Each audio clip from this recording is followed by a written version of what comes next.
In the small town of Maple Creek in northern America, there lived a man named George Ellis.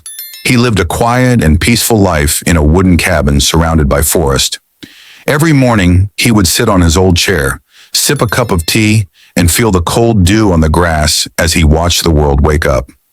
George's life was simple and calm, until one day, something unusual happened. He saw two wild foxes near his backyard. At first, they stayed hidden behind the bushes, watching him closely. The male fox had bright orange fur, and the female fox was smaller and softer looking. The foxes didn't come close. They just stood at a distance and observed him silently. But over time, George noticed something.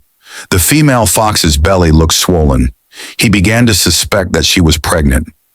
Feeling a mix of worry and curiosity, George started leaving some food and water on the porch for them. The foxes were cautious, especially the male, who always stood in front of the female guarding her. But they never attacked, just watched. George kept his distance so he wouldn't scare them. Still, he couldn't ignore the female fox's slow movements and the effort she made to walk. As spring arrived, the rains became more frequent, and George began to worry about whether the foxes had a safe place to stay. One night, George heard the soft cry of a fox from deep in the woods. It was a sound that touched his heart and made him restless. He kept thinking, what if the mother fox needed help during birth? Then one early morning, while the grass was still wet with dew, George heard a strange, urgent cry from behind his house. He rushed outside and saw the male fox pacing and making panicked sounds. The female fox was lying near the bushes, breathing heavily, her eyes wide with pain. She was trying to give birth, but something was wrong. George froze for a moment. He knew he had to help, but he also knew that making the wrong move could scare the foxes or even lead to an attack. The male fox growled, warning him. George slowly raised his hands to show he had no weapons and meant no harm. He sat down a short distance away and watched carefully. The female fox's belly was tense, and she was clearly struggling. George, who had helped dogs deliver puppies before, guessed that the baby fox inside might not be in the right position.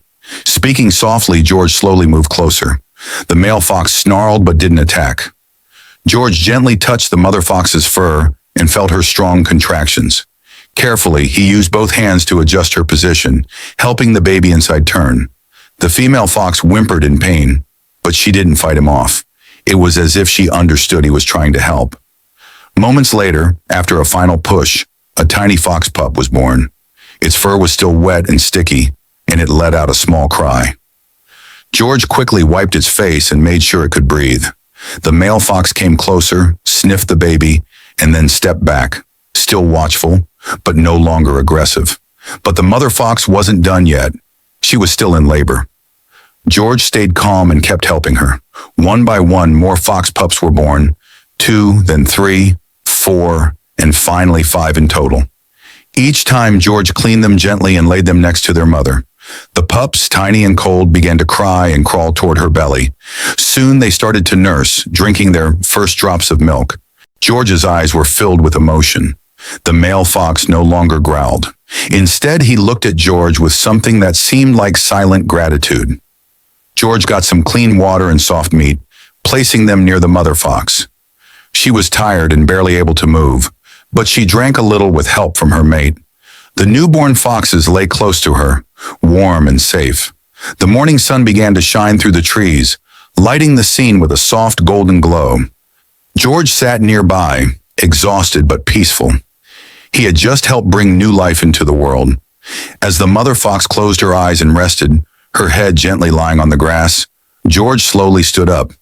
He took a few steps back, giving the fox family space, but he kept watching just to be sure everything was okay. And there, in the quiet forest of Maple Creek, George smiled to himself. He had witnessed a true miracle of nature, where patience, kindness, and love helped a wild family survive. He knew he would never forget this moment. It would stay in his heart forever.